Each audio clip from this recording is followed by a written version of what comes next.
To the channel mystic tarot. ये yearly reading है और हम देखेंगे कि कैप्रिकॉर्न सन, मून और असेंडेंट लोगों के लिए 2023 में रिलेशनशिप के हवाले से क्या ओवरव्यू है। हम एक बिगर पिक्चर ड्रॉ करेंगे और रिलेशनशिप भी स्पेसिफ़िकली सिर्फ रोमांटिक रिलेशनशिप को ही हम इस रीडिंग के अंदर देखेंगे। करियर के लिए और उसके हवाले से जो दीगर मामलात हैं उसके लिए मैं अलहदा रीडिंग जो है वो अपलोड करूँगी, आप वो देख लीजिएगा। अगर आप सिंगल हैं, अगर आप कमिटमेंट में हैं, अगर आपकी शादी हो चुकी हुई है या अगर आपका कोई क्रश है, ठीक है, तो क्या मामलात रहेंगे 2023 के अंदर रिलेशनशिप के हवाले से, रोमांस के हवाले से कैप्रिकॉर्न, सन, मून और असेंडेंट लोगों के लिए, ये अभी हम इस रीडिंग में डिस्कस करेंगे। करना क्या होगा, पहले मैं 2 कार्ड्स ड्रॉ करूँगी जो कि first half of the year और फिर second half of the year, उसके लिए एक थीम जो है वो ड्रॉ करेंगे और फिर उस थीम के नीचे हर महीने के लिए मैं एक कार्ड ड्रॉ करूँगी ताकि हमारे पास एक ओवरऑल पिक्चर जो है वो डेवलप हो जाए। देखते हैं कि कैप्रिकॉर्न लोगों के लिए क्या सूरत हाल है। पहले 2 थीम कार्ड्स जो हैं वो मैं ड्रॉ करूँगी। मेरे पास यहाँ पे मौजूद है 6 ऑफ वॉन्ड्स और 7 ऑफ सोर्ड्स। ओके, दोनों बहुत ही ऑपोजिट एनर्जीज़ हैं और बहुत ही बिल्कुल ही एक्सट्रीमली ऑपोजिट बल्कि कहना चाहिए। एक तरफ आप बहुत खूबसूरती के साथ चीज़ों को लेके चल रहे हैं और सक्सेसफुली आगे बढ़ रहे हैं, और फिर दूसरी तरफ जो है वो कोई पर्सन, दूसरी तरफ जो है वो आप किसी जगह से बाहर निकलने की कोशिश कर रहे हैं। अगेन ये बात अपोजिट भी हो सकती है कि कोई पर्सन जो है वो आपकी लाइफ के अंदर एंटर हो रहा है first half of the year में और बड़े धूम धड़ाके से हो रहा है। कुछ लोगों के लिए शादी का सिलसिला भी हो सकता है लेकिन ज़रूरी नहीं है, ठीक है। और उसके बाद second half of the year में जाके वो वही पर्सन या कोई और आपकी लाइफ के अंदर से बाहर निकलने की कोशिश कर रहा है, और ये बड़ा एक स्नीकी से अंदाज में, बहुत मतलब एक नेगेटिव से वे में चीज़ें जो हैं वो होती हुई नज़र आ रही हैं। अच्छा जी, अब मैं यहाँ पे सबसे पहले इस थीम के अंडर मैं 6 कार्ड्स ड्रॉ करूँगी जो कि हमें बताएंगे कि जनवरी से लेके जून तक की क्या सूरत हाल जो है वो रहेगी। ये रीडिंग जो है ये कैप्रिकॉर्न, सन, मून और असेंडेंट लोगों के लिए है। अच्छा जी, जनवरी से यहाँ पे देखते हैं। Wow, king of pentacles, 2 of wands, 8 of cups, 6 of pentacles, 6 of swords और 8 ऑफ वॉन्ड्स।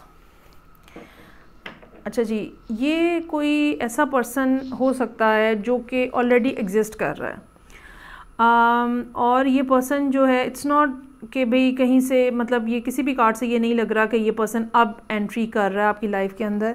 मुझे ये लगता है ये पर्सन ऑलरेडी एग्जिस्ट कर रहा है 2022 में, और ऑलरेडी जो उसकी एग्जिस्टेंस है उसके बाद अब वो एक बड़ी शान के साथ, एक बड़े शानदार से अंदाज के साथ आपकी लाइफ में एंटर हो रहा है। जहाँ एक तरफ 6 ऑफ वॉन्ड्स शादी का कार्ड हो सकता है, वहाँ पे किंग ऑफ पेंटिकल्स हस्बैंड का कार्ड भी हो सकता है। हो सकता है कि आप में से कुछ लोग जो हैं वो जनवरी के महीने में शादीशुदा होने जा रहे हैं। ये एक बहुत रिलायबल पर्सन होता है, फाइनेंशियली बहुत ज़्यादा स्टेबल होता है, लेकिन इनको भी थोड़ी सी आदत होती है नेगेटिव रिमार्क्स देने की। उसको आपको ज़रा मैनेज करना पड़ेगा। Otherwise this person can be a very good life partner, very reliable, very stable energy हुआ है। अच्छा जी, अब ये 2 ऑफ वॉन्ड्स है यहाँ पे। There are certain sort of decisions जो कि आपको करने हैं। इस बात का चांस मौजूद है कि ये जगह की तब्दीली के हवाले से कोई ना कोई डिसीजन हो जो कि आपको करना पड़े, क्योंकि आगे 8 ऑफ कप्स मौजूद है। इसमें ये भी बात इम्पॉर्टेंट हो सकती है कि ये पर्सन जो है ये मुल्क से बाहर से कहीं से आया है, या ये कह लें कि इनको कहीं मुल्क से बाहर जाना पड़ रहा है और आपको उस हवाले से कोई ना कोई डिसीजन जो है फरवरी के महीने में करना पड़ रहा है, और फिर मार्च में आपको अपनी खुद भी लोकेशन जो है वो हो सकता है कि चेंज करनी पड़े इस पर्सन की वजह से या किसी जॉब की वजह से। और ये जो चीज़ होगी, ये इस बात का चांस है कि आप दोनों के दरमियान में थोड़ा सा ना गैप आ जाए, डिस्टेंस आ जाए, और ये ज़ाहिर बात है सिचुएशन आपको बहुत ज़्यादा कोई अच्छी नहीं लग रही। उसके बाद दोबारा अप्रैल के महीने में 6 ऑफ पेंटिकल्स यहाँ मौजूद है। चीज़ों के दरमियान में दोबारा कोई ना कोई पैचअप हो रहा है, जैसे छुट्टी लेकर अगर आए हैं, एक दूसरे से मुलाकात हो रही है, और फिर मामलात जो हैं वो आहिस्ता आहिस्ता कुछ स्मूथ होते हुए नज़र आ रहे हैं यहाँ पे 6 ऑफ सोर्ड्स और 8 ऑफ वॉन्ड्स के साथ।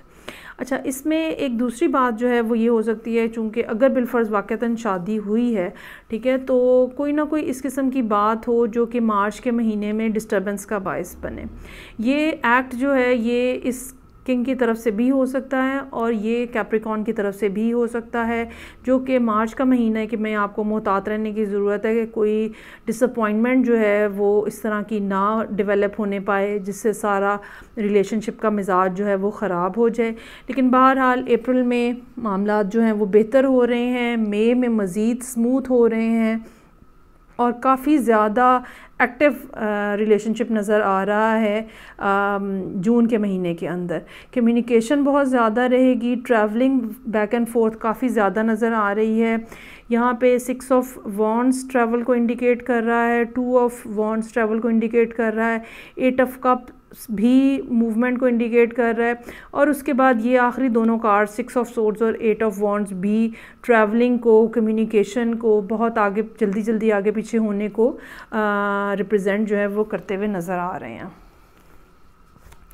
अच्छा जी, अब हम देखते हैं कि कैप्रिकॉर्न, सन, मून और असेंडेंट लोगों के लिए second half of the year, जिसका थीम कार्ड हमारे पास 7 ऑफ सोर्ड्स है, तो वो क्या लेकर आया है। सो जुलाई से लेके और दिसंबर तक के कार्ड्स मैं यहाँ पे निकालूंगी। जुलाई में 6 of cups, 8 of swords, queen of cups, 5 of cups, hierophant और 9 ऑफ सोर्ड्स। अच्छा, अब यहाँ पे एक तरफ किंग ऑफ पेंटिकल्स था, यहाँ पे क्वीन ऑफ कप्स है। मेरा ये ख़्याल है कि जो कैप्रिकॉर्न है वो बहुत ज़्यादा इमोशनल अपने आप को महसूस करेंगे second half of the year में जाके। उसकी एक रीज़न जो है वो ये हो सकती है कि अगर ये शादी हो गई है या अगर ये पार्टनरशिप भी है तो पर्सन आपका जो है वो किसी दूसरी जगह पे है, ठीक है। कम्युनिकेशन बहुत अच्छी होने और फ्रीक्वेंट होने के बावजूद यू आर मिसिंग देम। और फिर इसी दौरान यहाँ पे 6 ऑफ कप्स के साथ कोई और ओल्ड फ्रेंड जो है वो आपकी लाइफ के अंदर एंटर हो रहा है। ये ज़रूरी नहीं है कि ये कोई रोमांटिक सिचुएशन डेवलप कर रहा हो। बाज़ दफ़ा क्या होता है कि हमारे कुछ दोस्त या फैमिली मेम्बर्स जिनसे हमारी काफ़ी अरसे के बाद मुलाकात होती है, ठीक है, वो आते हैं हमारे लाइफ के अंदर और वो कहते हैं कि ओहो ये तुम किस तरह की ज़िंदगी गुजार रहे हो और इस तरह थोड़ी होता है और ऐसे थोड़ी रहा जाता है।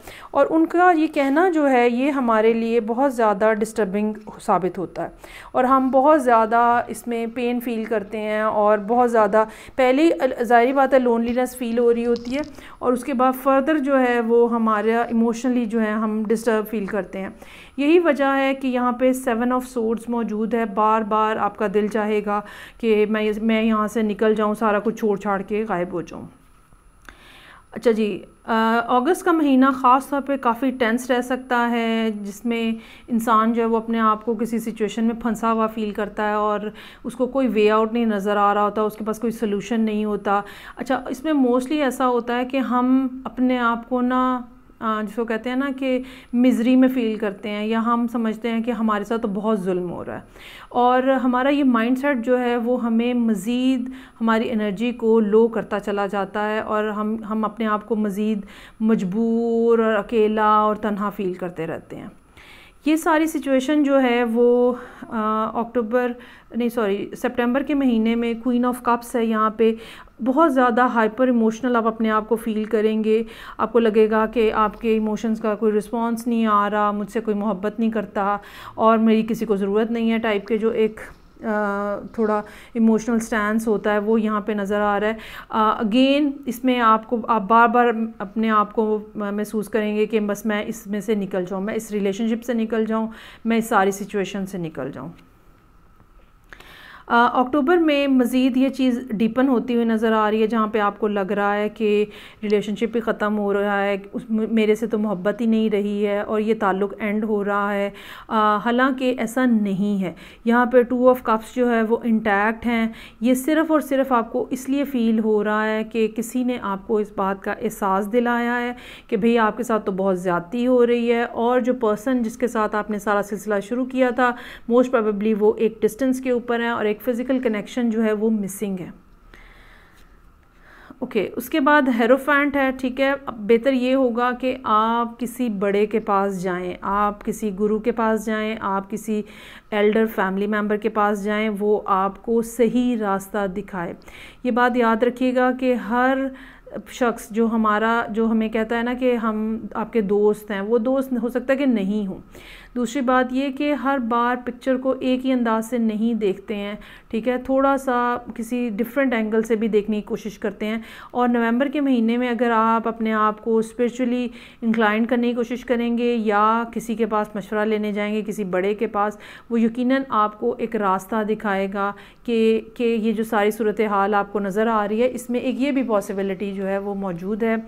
लेकिन I really have a doubt कि आप इस बारे में इस चीज़ को उतना पॉजिटिव ले सकेंगे, क्योंकि आपके जहन में हरदम जो है वो आखिरी 6 महीने यही ख्याल रहना है कि बस ये सब कुछ छोड़ छाड़ के भाग जाऊँ, मैं यहाँ से निकल जाऊँ।